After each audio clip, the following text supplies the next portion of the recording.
মেয়ে নিয়ে সাকিবের বাসায় গেলেন বুবলি। সম্প্রতি এই ভিডিওটি সামাজিক যোগাযোগ মাধ্যমে রীতিমতো ভাইরাল।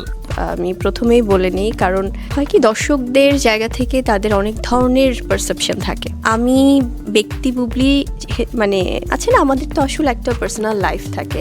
বুবলি জানান, সাকিবের মায়ের অনুরোধে আজ তার বাসায় যাওয়া হয়। তিনি অনেকদিন ধরেই আমার মেয়েকে দেখতে চাইছিলেন। তাছাড়া আমার শাশুড়ি আমাকে অনেক ভালোবাসে, তার কাছে আমি নিজের মেয়ের সমতুল্য। সাকিব খান এবং বুবলি এদের দুজনের মাঝে সম্পর্ক অনেক আগে থেকেই ভালো ছিল, যেটা দর্শকরা বুঝতে পারেনি। এখন সন্তান প্রকাশ্যে আসার পর থেকেই নানান বিতর্কের মুখে পড়তে হয় তাদের। কারণ একদিকে এ বিষয়ে মুখ খুলতে নারাজ সাকিব খান, অন্যদিকে বুবলি দাবি করছে এটা সাকিব খানেরই মেয়ে। হয়তো তাদের এই সমস্যা সমাধান করার জন্যই বুবলিকে বাসায় ডাকছে সাকিবের মা। সে যাই হোক, বর্তমানে দেশে নেই ঢালিউডের এই শীর্ষ তারকা।